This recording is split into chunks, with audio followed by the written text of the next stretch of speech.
नमस्कार साथियों, श्रृंगी ज्योति संस्थान में आप सब लोगों का भव्य स्वागत है। आप लोगों के सहयोग मिल रहा है, आप लोगों के क्वेश्चन भी मिलते हैं, उनका भी हम आंसर देते रहते हैं। आप लोग सब्सक्राइब कर रहे हैं वो भी बहुत उत्तम है, उससे हमें बल मिलता है, ऊर्जा मिलती है और हम आगे कार्य करते हैं। हमारी जो सीरीज चल रही है उसमें ये सेकंड लास्ट सीरीज है, सेकंड लास्ट रहेगी, सीरीज का हिस्सा है, वीडियो है, सेकंड लास्ट वीडियो है आज कि हमारी शादी के उपरांत जो आपस में तनाव हो जाता है, आपस में जो हमारा एक दूसरे से विछोह हो जाता है, जिसका कारण हम कुंडली मिलान के समय में कई बार देखते भी होंगे, कई बार नहीं देखते हैं, भूल जाते हैं, ध्यान नहीं देते हैं। तो हमने उसमें जो हमारा बिहेवियर को हम D30 चार्ट से देखने का प्रयत्न करते हैं और D30 चार्ट में जो हमारा बिहेवियर निकल के आता है वो कई बार हमारा मुख्य कारण हो जाता है, जिसके कारण हमारा वैवाहिक संबंध में तनाव उत्पन्न हो जाता है। ये कई बार तनाव तक ही सीमित रहता है और कई बार इससे हमारा विवाह का विच्छेदन तक हो जाता है। तो आज इस सीरीज को आगे बढ़ाते हुए आज हम ये देखेंगे कि जब जब हमने कुंडली मिलाई है, बहुत उत्तम तरह से कुंडली मिलाई है, सभी हमने भाव देखे हैं, सभी हमने ग्रह देखे हैं, हमने चंद्र कुंडली का अध्ययन किया है, हमने D9 का भी अध्ययन किया है, हमने लगन कुंडली का भी अध्ययन किया है, हमने सब गुण धर्म मिला के देख लिए और हमें परफेक्टनेस नजर आती है, हमें उत्तम कुंडली नजर आती है मिलती हुई। और उसके बाद भी सवाल होता है कि क्यों हमारा संधि विच्छेदन, हमारा विवाह में विच्छेदन होता है, हमें तलाक होता है या तलाक जैसी सिचुएशन बन जाती है।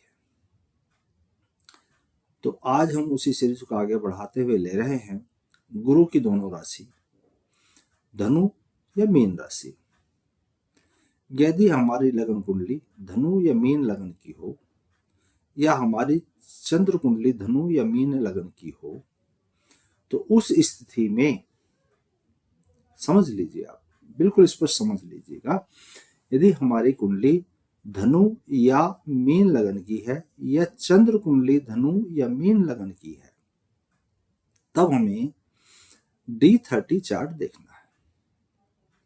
D30 चार्ट से में जो लगन आता है वो हमें बिहेवियर के विषय में बताता है।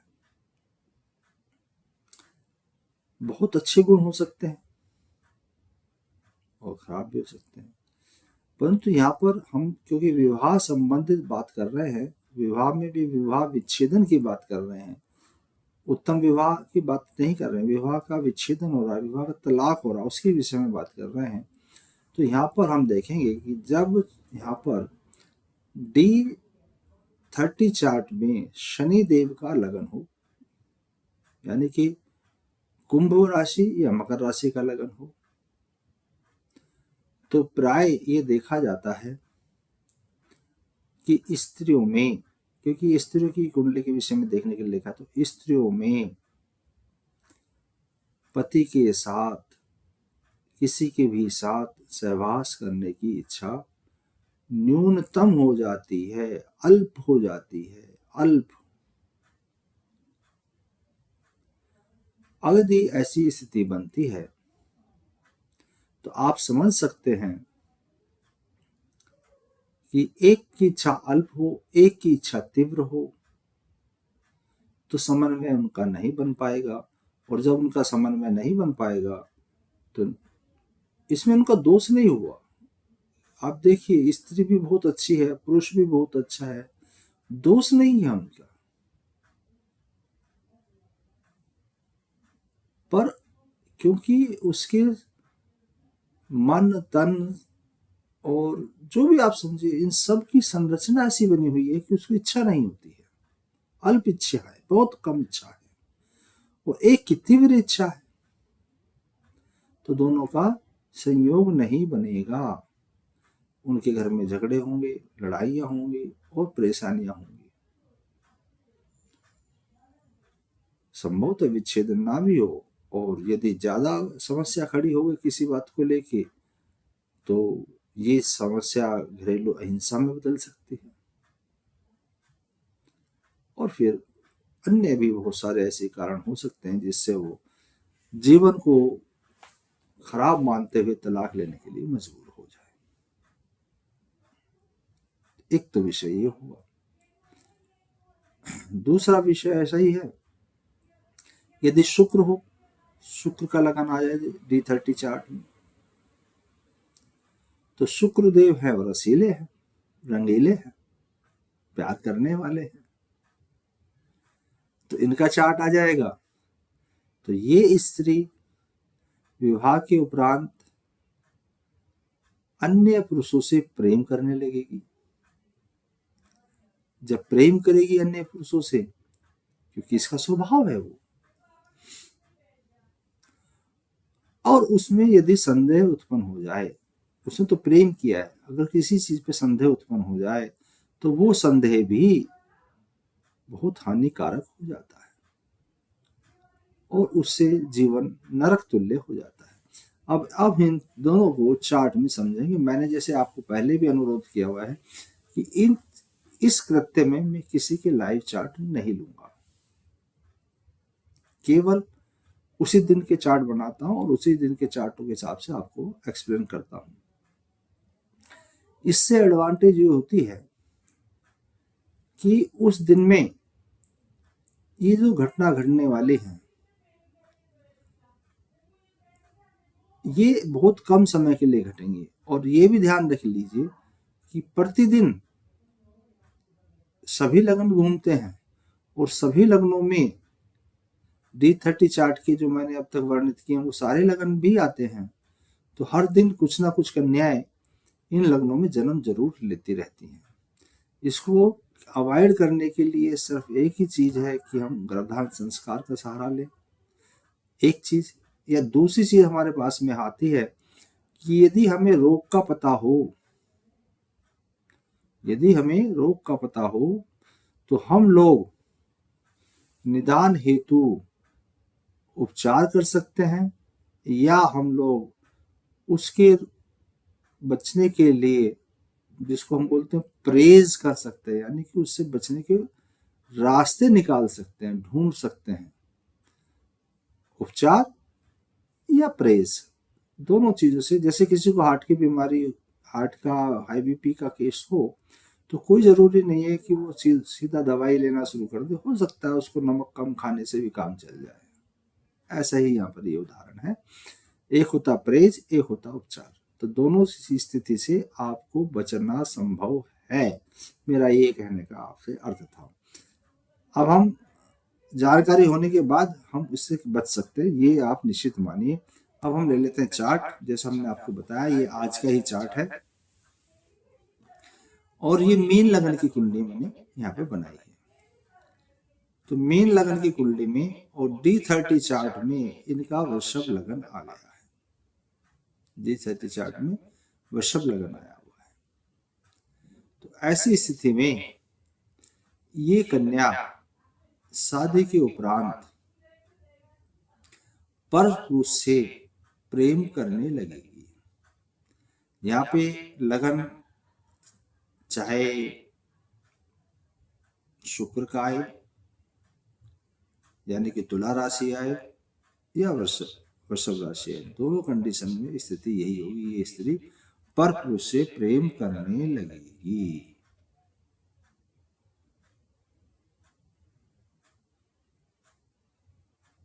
अब हम आगे चलते हैं और एक कुंडली लेके देखेंगे कि और क्या होने की संभावना बनेगी, क्योंकि हमने 2 ग्रह बताए थे। तो दूसरी कुंडली भी हम देखेंगे। अब यहाँ पर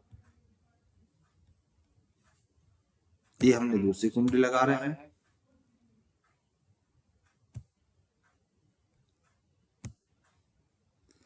ये हमने दूसरी कुंडली लगा ली है। इसमें लगन चार्ट में मीन राशि ही है, जैसे हमने पहले बताया था। और D30 चार्ट में मकर राशि आ गई है, शनि की राशि आ गई है। तो पहली स्त्री जो शुक्र के प्रभाव में आई थी वो तो परपुरुष से प्रेम करने लगी, अर्थात उसको अधिक इच्छा उत्पन्न हो गई। वो अपनी इच्छाओं को पूर्ति के लिए दूसरे पुरुष का भी सहारा लेने के लिए चल दी है, तत्पर हो गई है। यहाँ पर ये स्थिति है, इसकी इच्छा ही समाप्त हो चुकी है, ये अल्प में आ गई है और इसमें अल्प में आने से इनके घर में तनाव हो जाएगा। चाहे लगन में कुंभ राशि आ जाए या लगन में मकर राशि आ जाए तो भी शनि का ही प्रभाव रहेगा। तो इस तरह से हम देखते हैं कि अति किसी भी तरफ हो जाए तो हानि कर रही है।